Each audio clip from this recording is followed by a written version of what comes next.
Falemos agora sobre a visão espírita da eutanásia. Questão espiritual, não só a visão espírita, mas a questão da sobrevivência do espírito após a morte, ela é fundamental para esse assunto.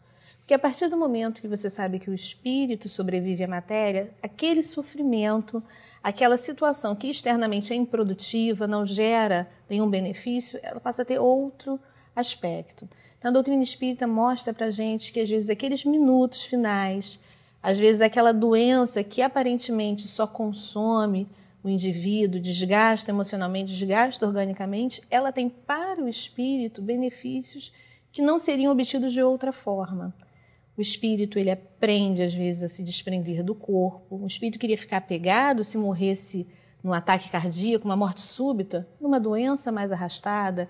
Ele reflete sobre a vida após a morte, ele se prepara para chegar do outro lado, ele se despede, refaz caminhos, organiza sua morte, né? Seu desencarne. Espíritos que ficariam apegados ao corpo, presos às vezes a um corpo já em decomposição, também esgotam fluidos vitais e podem se desprender mais facilmente. Momentos em coma, pessoas em estado vegetativo que aparentemente não tem nenhuma relação, mas que os parentes podem falar, a pessoa ouve e ela pode refletir e se preparar. Então, aqueles momentos finais, do ponto de vista do espírito, eles são muito preciosos, eles não podem ser abreviados, os espíritos também falam isso para a gente. Nós não temos direito de abreviar a vida de ninguém sequer um minuto. Muito interessante essa colocação. Como é que o espírito sente essa passagem? O que você diria para a pessoa que está passando por um momento difícil, é um doente terminal, está sofrendo? Como ele pode sentir diferente esse momento para ele? Primeira questão é que nós já morremos muitas vezes. Já nascemos muitas e já morremos muitas vezes. Como nós esquecemos como é isso, ir e retornar, o desconhecido às vezes assusta. Então, aquela doença que avisa que a vida não é infinita, nós todos sabemos, mas quando uma doença chega, quando um problema maior delimita uma data, uma época, esse assunto se torna premente, ele é urgente. É a época de se preparar. Como é que é a vida após a morte? O que sobrevive ao corpo? Que relações eu estabeleci aqui? Que relações eu vou prolongar para a minha estadia no plano espiritual? Vou levar comigo? Que bagagem moral? É o momento de refazer caminhos e traçar planos, porque o futuro continua existindo. Só não existirá ligado ao corpo material, mas existirá pleno e até maior na vida espiritual. E qual o papel dos parentes nesse momento?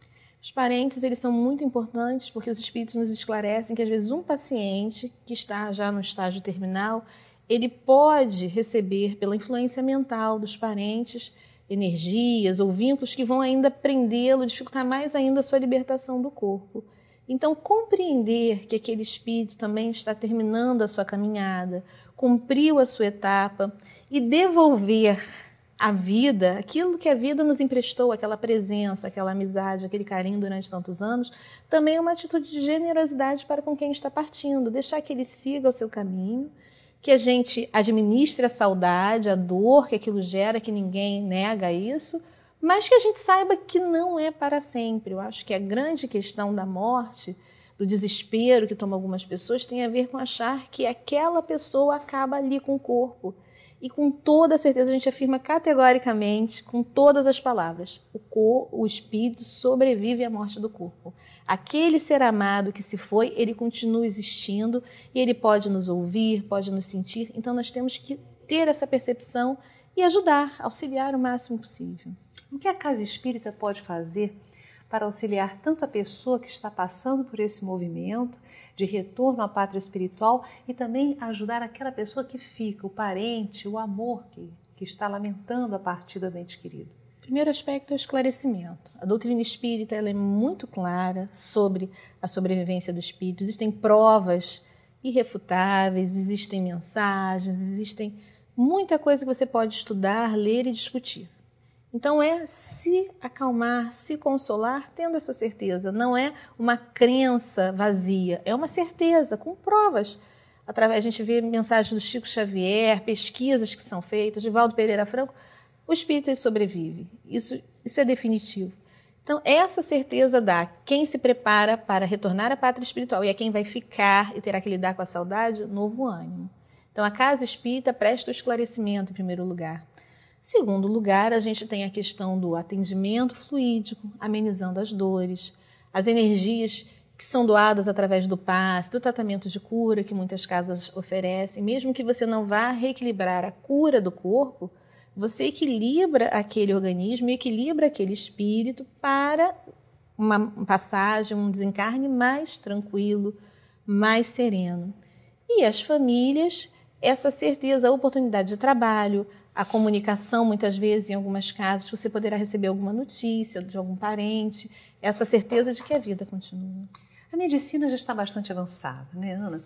O tratamento, o alívio das dores pode ser também um ponto no qual o doente pode se apegar? Exatamente isso. No Brasil, nós não temos uma cultura de medicina paliativa, de cuidados paliativos.